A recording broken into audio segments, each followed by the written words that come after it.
Assalamualaikum warahmatullahi wabarakatuh. Nama saya Nur Izzati binti Rahmat P118-146. InsyaAllah hari ini saya akan menerangkan tentang nafkah anak, isteri dan ibu bapa. Okey, kita masuk kepada pengertian nafkah. Pengertian nafkah dari sudut bahasa bermaksud mengeluarkan ataupun membelanjakan tiap-tiap sesuatu yang dibelanjakan oleh seseorang kepada seseorang yang lain. Okey, dari sudut istilah ahli fiqh pula, nafkah ni bererti belanja ataupun sara hidup yang dikeluarkan oleh seseorang kepada orang yang layak menerima nafkah ataupun pembiayaan daripada orang itulah, seperti isteri, anak-anak yang di bawah tanggungan suami itu tadi. Okey, dari sudut para ulama pula, para ulama mentakrizkan nafkah sebagai sesuatu yang diberikan atau dibelanjakan oleh seseorang kepada isterinya, ahli keluarganya, kaum kerabatnya dan juga orang-orang yang dimilikinya, iaitu hamba lah kan, macam tuan memberi nafkah kepada hambanya yang berada di bawah tanggungannya. Slide seterusnya, bukti pensyariatan nafkah. Okey, bukti pensyariatan nafkah di dalam surah At-Talaq ayat 7. Bismillahirrahmanirrahim. Liyunfiq zu sa'atin min sa'atihi wa ma qudira 'alaihi rizquhu falyunfiq mimma ataahu Allah. La yukallifullahu nafsan illa ma ataaha. Sayaj'alullahu ba'da usri yusra. Okey, ayat ini menjelaskan tentang kewajipan memberi nafkah adalah berdasarkan kepada kemampuan si pemberi nafkah. Okey, seterusnya sebab-sebab yang mewajibkan nafkah. Sebab-sebab yang mewajibkan nafkah terbahagi kepada 3. Pertamanya adalah milkun nikah, iaitu perkahwinan. Disebabkan ikatan perkahwinan di antara suami dengan isteri, maka menjadi kewajipan ke atas suami untuk memberikan nafkah kepada isterinya. Yang kedua adalah milkul yamin, maksudnya memiliki, seperti tuan yang memiliki hambanya. Menjadi kewajipan kepada tuan untuk memberikan nafkah kepada hambanya.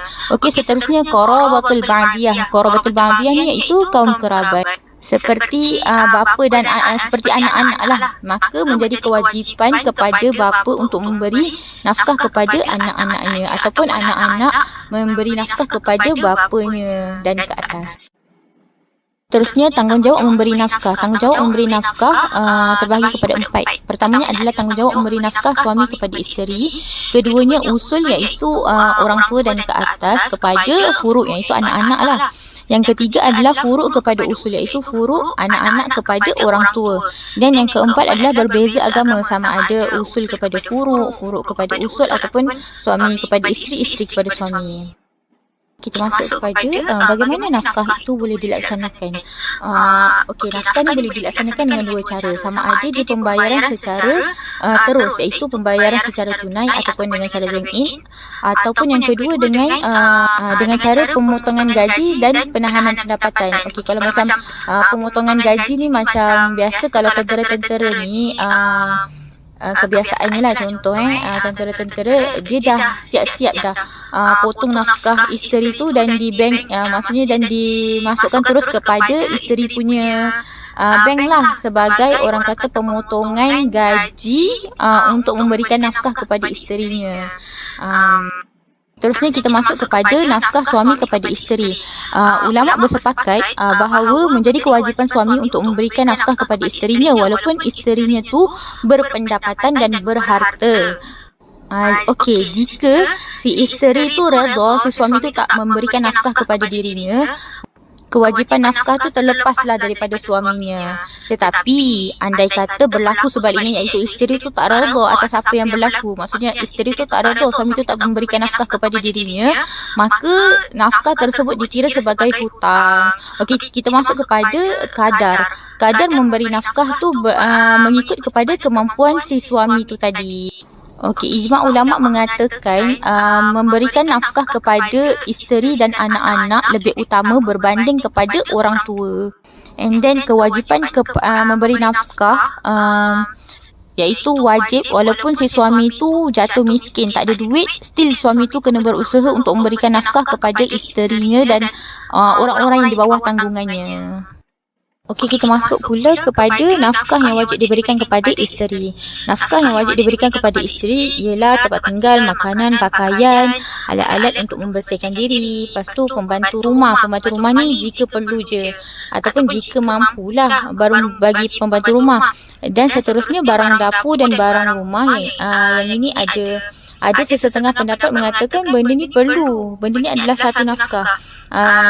Macam perubatan, pendidikan dan keagamaan tu sama. Ada sesetengah pendapat mengatakan benda ni adalah nafkah, ada yang mengatakan tidak.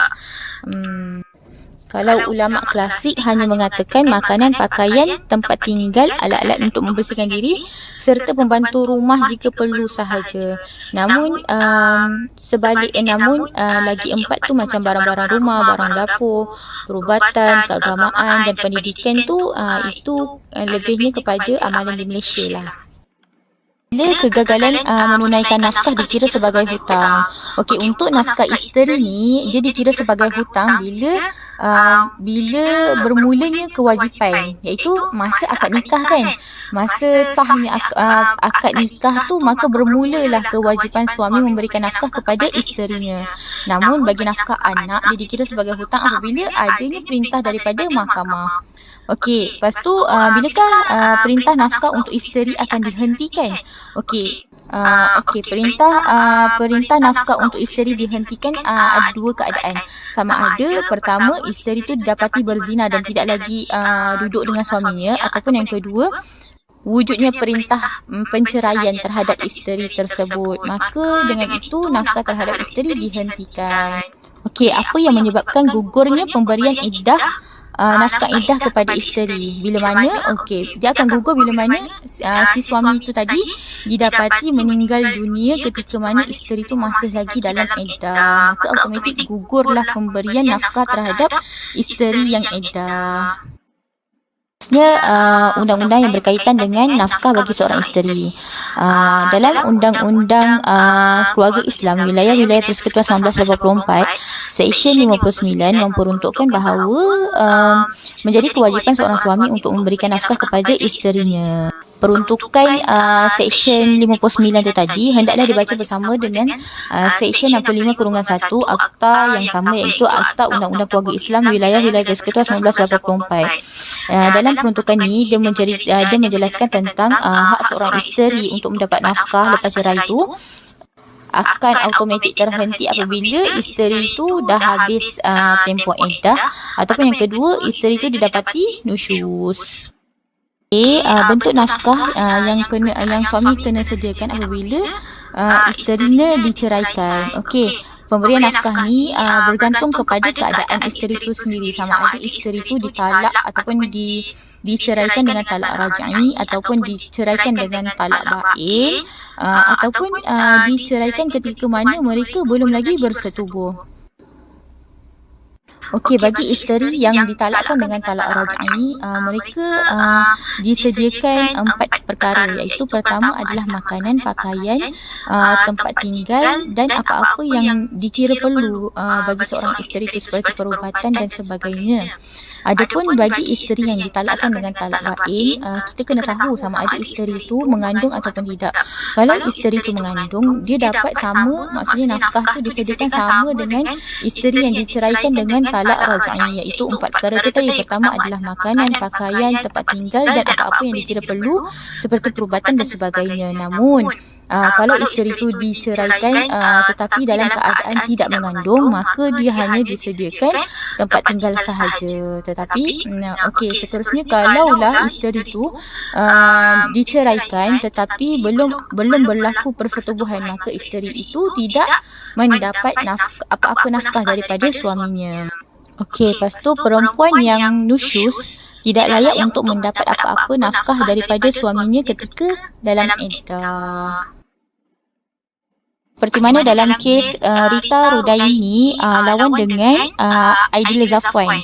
Okey, plaintiff iaitu Rita Rudaini dan defendant adalah Aidil Zafwan. Mereka ni telah bernikah pada 25 Februari 2008. Okey, Aidil Zafwan ni dia dah melafazkan cerai pada 4 Ogos 2013 melalui mesej lah kepada Rita Rudaini. Dan mereka ni dikurniakan 2 orang cahaya mata. Ketika penceraian disahkan oleh Mahkamah Rendah Syariah Seremban Negeri Sembilan pada 5 September 2013, waktu tu tak ada tunggakan nafkah isteri direkodkan. Maka Rita Rudaini mengambil keputusan untuk memfailkan tuntutan ni untuk mendapatkan satu perintah mengenai tunggakan nafkah Rita Rudaini sebanyak 102,000 untuk tempoh daripada Januari 2012 sehingga Ogos 2013. Okey, maka mahkamah pun memutuskan. Mahkamah berpuas hati yang mana si Rita Rudaini ni tak ada apa-apa pun sabitan nusyus dikenakan kepada dia. Oleh itu Rita Rudaini layaklah menerima nafkah daripada iaitu menerima nafkah lah kan, dari tunggakan nafkah tu daripada si Aidil. Okey, berdasarkan kepada 5 bentuk keperluan nafkah yang dituntut oleh Rita Rudaini kepada Aidil dalam kes ni, maka mahkamah pun membenarkan tuntutan Rita Rudaini bagi kos makan minum berjumlah 22,800, kos bil utiliti sebanyak 11,380, kos pakaian dan keperluan diri sebanyak 5,850 dan kos penginapan sebanyak 28,500 yang berjumlah keseluruhannya 68,530. Okey, lepas tu si Aidil ni ada memasukkan sejumlah duit lah, iaitu berjumlah 21,000 dalam tempoh Januari 2012 sehingga Julai 2013 yang Rita Rudaini telah gunakan duit-duit tersebut kepada anak-anaknya dan bukan sebagai nafkah dirinya. Oleh itu masih banyak nafkah-nafkah yang tertunggak lah, iaitu 68,530 yang Aidil perlu berikan kepada Rita Rudaini. Usul terhadap furuk. Usul bermaksud bapa, datuk dan ke atas, manakala furuk tu adalah anak, cucu dan ke bawah. Para ulama berpandangan bahawa menjadi kewajipan kepada seorang bapa untuk menafkahi anaknya, tak kisah sama ada anak dia tu lelaki ataupun perempuan. Kalau bapa tu tadi tak ada, iaitu sama ada dia meninggal ataupun hilang, maka kewajipan menanggung nafkah tu berpindah kepada datuk sebelah bapa, iaitu bapa kepada bapa. Syarat wajib nafkah usul terhadap furuk terbahagi kepada 2. Pertamanya adalah bapa mestilah senang, iaitu bapa tu mempunyai perbelanjaan lebih daripada keperluan dirinya dan isterinya dalam tempoh sehari semalam. Adapun yang kedua, anak mestilah fakir. Anak mestilah fakir, tak kisahlah sama ada anak tu fakir ataupun fakir zaman ataupun fakir gila. Kalau fakir tu macam anak tu masih kecil, kalau fakir zaman tu macam anak tu sakit terlantar dan OKU dan sebagainya. Adapun fakir gila, anak tu didapati tidak waras, tak boleh berfikir dengan baik dan tak boleh nak menjaga dirinya sendiri ataupun tak boleh nak mengurus dirinya sendiri, lebih kurang macam itulah. Lepas tu kalaulah didapati anak tu sihat dan balik, maka tidak menjadi kewajipan kepada bapanya untuk menanggung nafkah anaknya. Terusnya anak kandung. Anak kandung tu apa? Anak kandung tu adalah anak perempuan dan anak lelaki daripada pasangan suami isteri hasil daripada ikatan perkahwinan yang sah menurut undang-undang dan syarak. Adapun Seksyen 72/1 Undang-Undang Keluarga Islam Wilayah Persekutuan 1984 memperuntukkan bahawa menjadi kewajipan seorang bapa untuk menanggung nafkah anaknya, tak kisah anak itu dalam jagaannya ataupun dalam jagaan orang lain. Yang wajib menanggung nafkah anak. Menjadi kewajipan seorang bapa kandung untuk menanggung nafkah anaknya. Kalau bapa tu tak ada, maka kewajipan tersebut berpindah mengikut tertib susunan wali. Okey, berapa lama perintah nafkah anak berkuat kuasa? Okey, kalau anak lelaki sehingga dia berumur 18 tahun atau dibenarkan oleh mahkamah. Kalau anak perempuan selagi mana dia tak kahwin, maka selagi itulah bapa kandungnya kena memberikan nafkah kepadanya. Okey, seterusnya kenapa mahkamah tak bayar nafkah sedangkan perintah telah dikeluarkan? Okey, mahkamah hanya berkuasa untuk memerintahkan ataupun mengeluarkan satu perintah kepada suami untuk bayar nafkah, tapi yang bayar nafkah tu adalah suami, bukanlah mahkamah. So, kalau suami tu tak nak bayar nafkah seperti yang diperintahkan oleh mahkamah, maka isteri ataupun anak-anak yang berkepentingan tu tadi kepada nafkah, dia boleh memohon kepada di mahkamah perintah penguatkuasaan nafkah. So mahkamah akan mengeluarkan satu perintah penguatkuasaan nafkah sama ada dengan potongan gaji ataupun penjara ataupun apa-apa yang seperti yang dipohon oleh isteri ataupun anak-anak yang berkepentingan tu tadi. Kes Nora dengan Zabarni ni, Nora dengan Zabarni ni dia dah berkahwin pada 17 November 1979 dan diorang ni ada 4 orang anak. Keempat-empat orang anak dia ni masih bersekolah. Lepas tu Nora tu mendakwa bahawa nafkah anak-anaknya tu tertunggak. Berdasarkan kepada pendapatan bulanan Zabarni iaitu sebanyak 6,000 something, maka Nora merasakan munasabah untuk memohon nafkah semasa anak sebanyak 2,800 dan perbelanjaan tahunan anak sebanyak 4,800. Maka mahkamah memutuskan 3 perkara. Pertamanya adalah defendant bertanggungjawab sepenuhnya menyara nafkah ke empat-empat orang anaknya. Sebab apa? Sebab diorang tu masih belajar.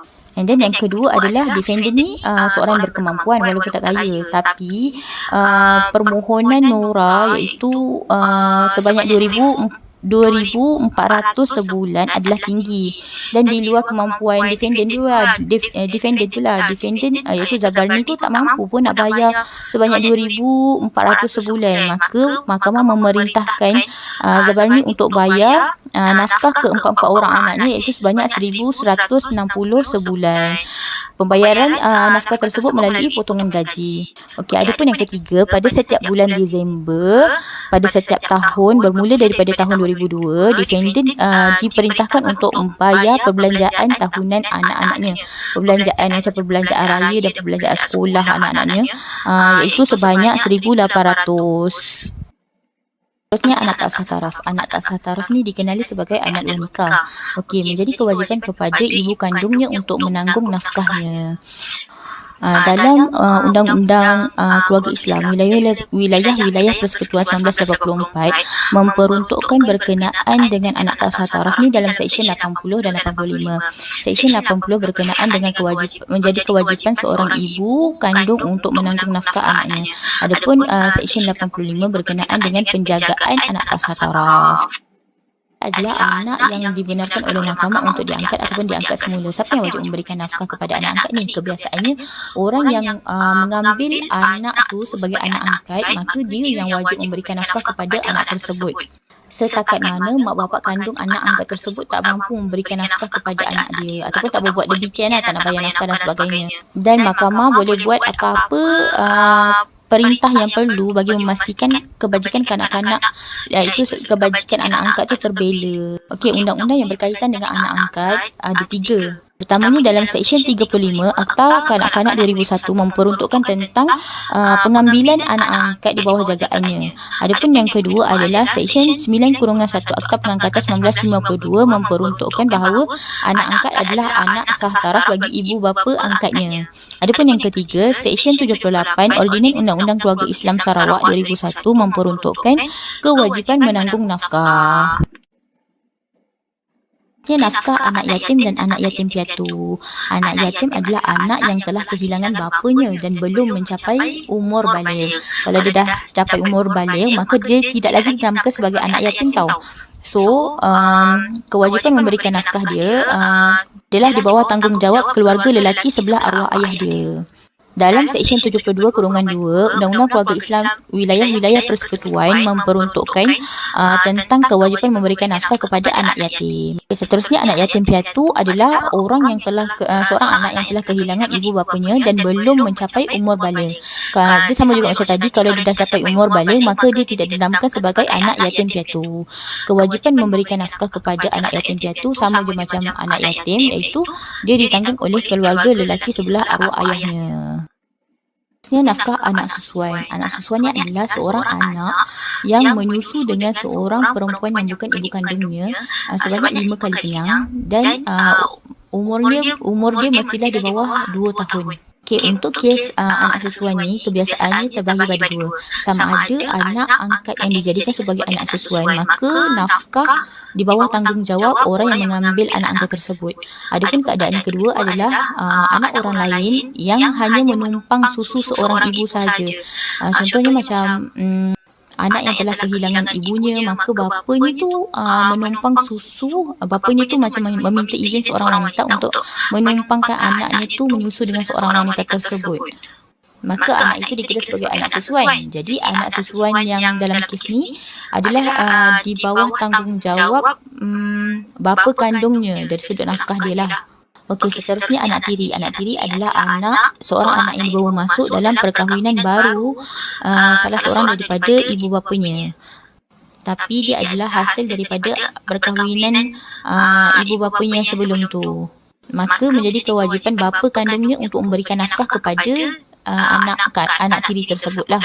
Bukan menjadi tanggungjawab bapa tiri tu nak bagi nafkah kepada anak dia, tapi menjadi tanggungjawab bapa kandung dia sendiri. Terusnya anak li'an. Anak li'an ni adalah seorang lelaki telah menuduh seorang perempuan iaitu isterinya melakukan zina, dan dia menyatakan bahawa anak yang dikandung oleh isterinya tu bukan anak dia. Maka menjadi kewajipan ibu dia untuk memberikan nafkah kepadanya. Kes ni sama macam kes anak tak sah taraf tu. Seterusnya anak wati syubhat. Menurut kajian Fahmi Al-Amruzi 2017, dia mendapati bahawa anak wati syubhat ni terbagi kepada dua, sama ada dia adalah syubhat perhubungan ataupun syubhat hukum. Kalau anak itu adalah hasil daripada syubhat perhubungan, maka menjadi tanggungjawab seorang ibu untuk menafkahi dirinya.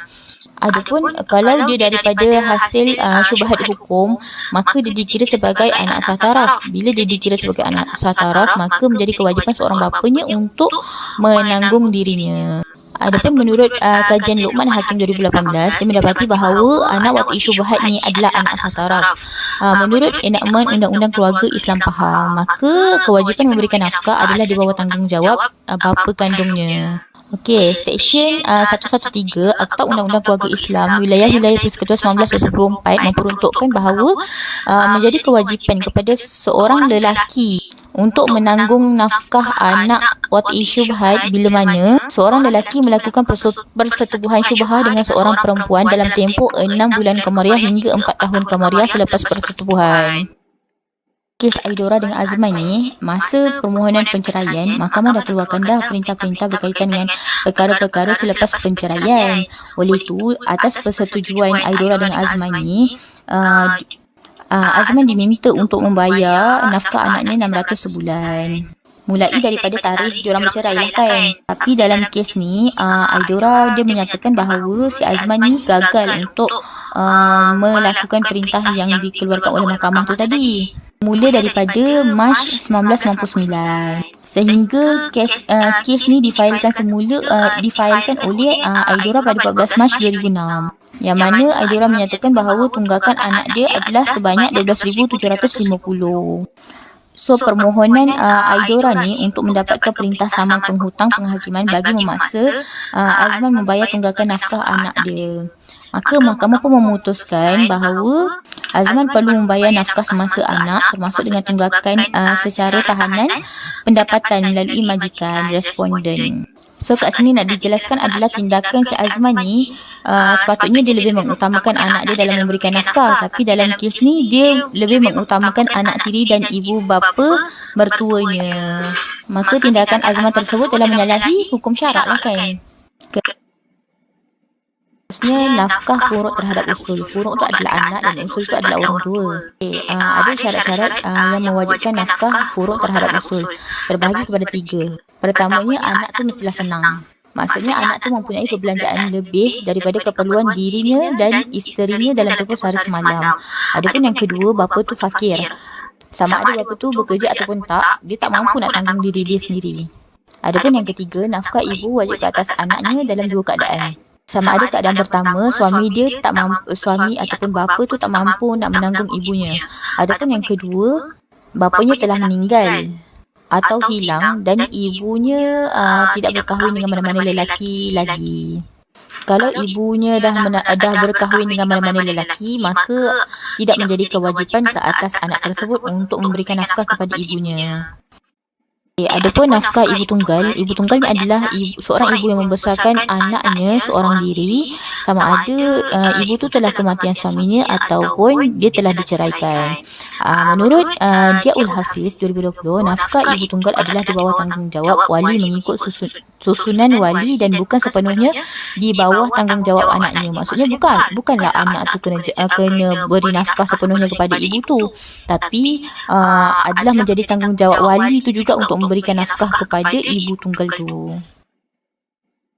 Di bawah Seksyen 92, Akta Memperbaharui Undang-Undang Perkahwinan dan Perceraian 1976 memperuntukkan bahawa jadi kewajipan seorang ibu bapa untuk menanggung nafkah anaknya walaupun tak kisahlah anak tu di bawah jagaannya ke ataupun di bawah jagaan orang lain. Adapun di bawah Seksyen 93-2 Akta Memperbaharui Undang-Undang Perkahwinan dan Perceraian 1976 memperuntukkan bahawa seorang ibu mu'allaf boleh diperintahkan untuk membayar nafkah anaknya kalau mahkamah tu berpuas hati ibu tu buat macam tu.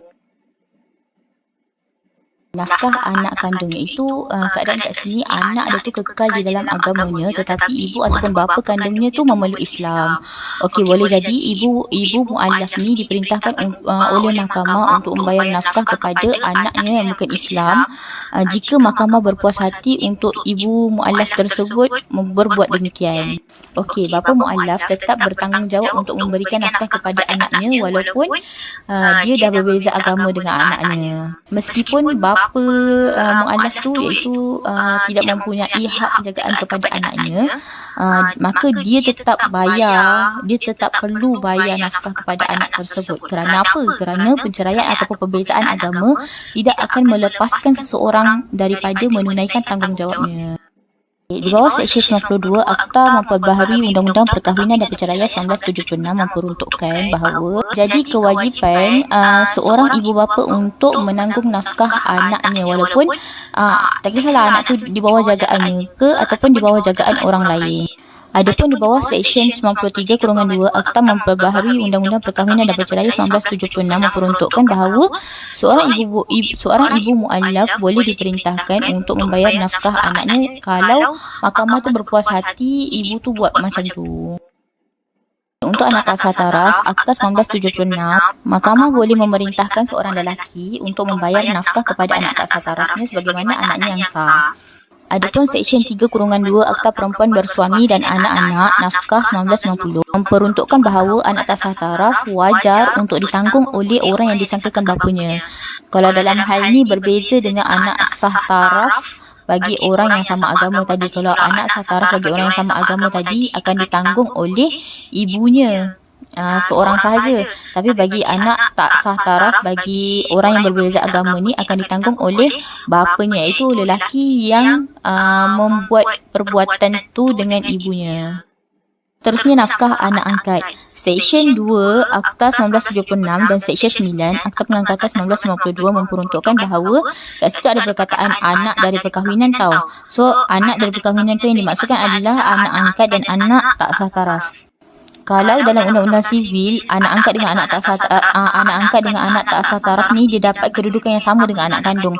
Jadinya anak angkat dengan anak tak sah taraf ni kedua-duanya akan ditanggung nafkahnya oleh bapa kandungnya sendiri. Terusnya tentang pemelukan Islam oleh suami isteri secara serentak. Okey, kan suami dengan isteri tu dia memeluk Islam secara serentak kan. Jadi kebanyakan ulama berpendapat bahawa perkahwinan diorang suami isteri sebelum masuk Islam tu kan diorang dah berkahwin kan. Lepas tu diorang masuk Islam. So perkahwinan diorang tu adalah kekal. Sebab kalau salah seorang yang masuk Islam, jadi perkahwinan diorang tu akan terbatal. Tapi ni disebabkan dua-dua sekali masuk Islam, maka perkahwinan diorang yang sebelum masuk Islam tu adalah kekal sehingga diorang masuk Islam. Begitulah. Okey, seterusnya pemelukan Islam oleh salah seorang daripada suami ataupun isteri. Kalau suami yang masuk Islam dia ada dua keadaan, sama ada isterinya tu adalah perempuan kitabiah. Kalau isteri dia tu perempuan kitabiah, maka menjadi kewajipan ke atas suami untuk memberikan nafkah kepada isterinya.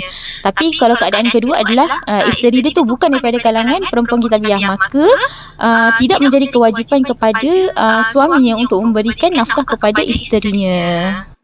Walaupun isterinya kekal di dalam agama asal dia. Dalam keadaan hanya isteri memeluk Islam, suami tak nak perlu Islam, tapi isteri je yang nak. So, suami tu perlu bayar nafkah kepada isteri yang memeluk Islam tu dalam tempoh iddah dia. Tempoh iddah bagi orang yang berbeza agama adalah selama 3 bulan. Selepas daripada tempoh iddah, maka kerajaan yang akan bertanggungjawab untuk memberikan bantuan kewangan kepada perempuan yang dah mu'allaf tu tadi. Okey, untuk nafkah gantian. Nafkah gantian ni apa? Nafkah gantian ni adalah ketika mana seorang suami dah peluk Islam, isteri dia tu tak peluk Islam lagi. Tak lama lepas tu isteri dia pula memeluk Islam. Lepas tu isteri dia tu nak mohon nafkah lah, selama mana dia tidak memeluk Islam tu tadi. Maka pendapat bagi mazhab Syafi'i, dia mengatakan suami tak payah pun nak bayar nafkah kepada isteri selama mana dia belum memeluk Islam. Sebab apa? Sebab isteri tersebut dikira sebagai nusyuz. Sebab apa dia dikira sebagai nusyuz? Sebab dia tak nak ikut suami dia untuk memeluk Islam. Dia nafkah iddah. Nafkah iddah ni boleh berlaku ketika mana isteri tu masuk Islam. Dia ada dua keadaan. Pertama adalah isteri masuk Islam dulu, kemudian diikuti oleh suami dia pula masuk Islam sebelum berakhirnya tempoh iddah bagi isteri tersebut. Tempoh iddah kan selama 3 bulan kan. So sepanjang tempoh 3 bulan tu tiba-tiba suami tu masuk Islam. Maka isteri tersebut berhak untuk mendapat nafkah sepanjang tempoh pengislaman suaminya. Tak kisahlah suami tu masuk Islam lepas 2 bulan isteri masuk Islam ke, ataupun lepas sebulan ke, ataupun lepas 2 bulan berapa hari dan nak dekat 3 bulan tu ke, dia masuk Islam. So sepanjang tempoh 3 bulan iddah isteri tu berhak untuk mendapat nafkah tersebut. Keadaan kedua adalah kalau suami tu memang tak nak langsung masuk Islam, ataupun suami tu masuk Islam selepas tempoh iddah tu tamat kan, maka suami tu tetap perlu memberikan nafkah iddah kepada bekas isterinya. Iaitu selama 3 bulan tu, selama 3 bulan tu lah dia perlu memberikan nafkah iddah kepada bekas isterinya yang dah masuk Islam tu. Okey, bagi nafkah suami yang tidak berupaya pula, ketika mana isterinya tu dah memeluk Islam, maka mahkamah boleh perintahkan seorang isteri yang dah masuk Islam tu untuk membayar nafkah kepada suaminya. Kenapa dia sebut kat sini suaminya? Sebab lepas isteri masuk Islam, so suami pun ikut masuk Islam juga kan, so dikira suaminya. Tapi kalau lepas isteri masuk Islam, tapi suami tu tetap nak kekal dengan agamanya, maka dikira sebagai bekas suaminya lah. Ketika mana suami tu tidak berupaya, maksudnya suami tu sakit terlantar ke, ataupun OKU dan sebagainya ke, so tak mampu nak cari nafkah sendiri, maka isteri yang dah masuk Islam tu tadi perlu memberikan nafkah, perlu membayar nafkah kepada suaminya. Ini diperuntukkan di bawah Seksyen 72/2 Akta 1976. Kita masuk kepada negara Indonesia. Di bawah Undang-Undang Nombor 1 Tahun 1974, Fasal 32 dan Fasal 34 memperuntukkan tentang nafkah yang perlu diberikan oleh suami.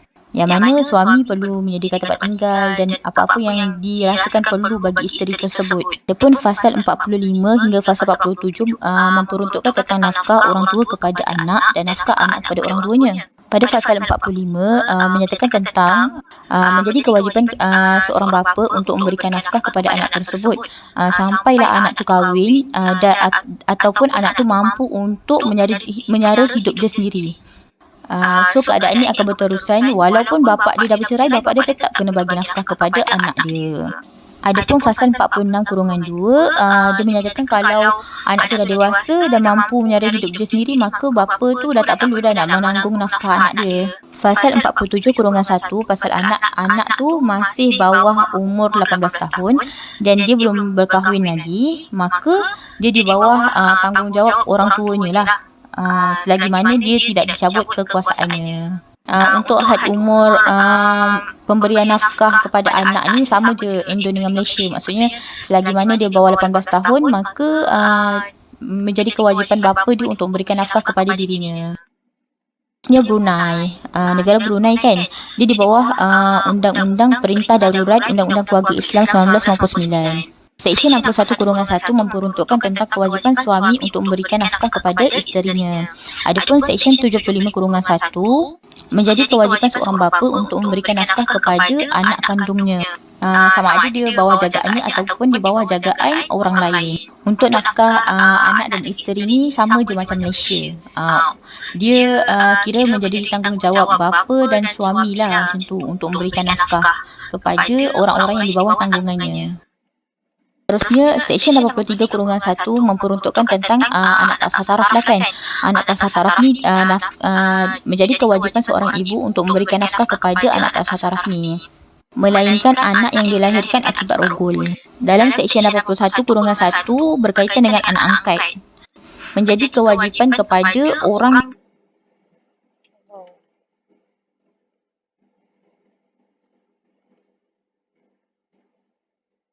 Seterusnya, Seksyen 83/1 memperuntukkan tentang anak tak sah taraf lah kan. Anak tak sah taraf ni menjadi kewajipan seorang ibu untuk memberikan nafkah kepada anak tak sah taraf ni, melainkan anak yang dilahirkan akibat rogol. Dalam Seksyen 81/1 berkaitan dengan anak angkat, menjadi kewajipan kepada orang yang mengambil anak angkat tersebut sebagai anak angkat untuk memberikan nafkah kepada dirinya. Macam orang tu ambil anak tu sebagai anak angkat kan, so dia lah yang kena bertanggungjawab untuk memberikan nafkah kepada anak tu selama mana anak tu masih lagi seorang kanak-kanak, dan dia perlu bagi nafkah setakat mana yang ibu bapa kandungnya tu tak memberikan nafkah kepada anak-anak tu. Kalau orang yang mengambil anak angkat tu tak bagi nafkah kepada anak angkat tu, maka mahkamah boleh membuat perintah sebagaimana yang dirasakan perlu bagi mahkamah tersebut untuk menjaga kebajikan kanak-kanak ataupun anak angkat itu sendiri. Oleh itu, sekian saja daripada saya. Terima kasih dan mohon maaf salah silap jika ada kekurangan.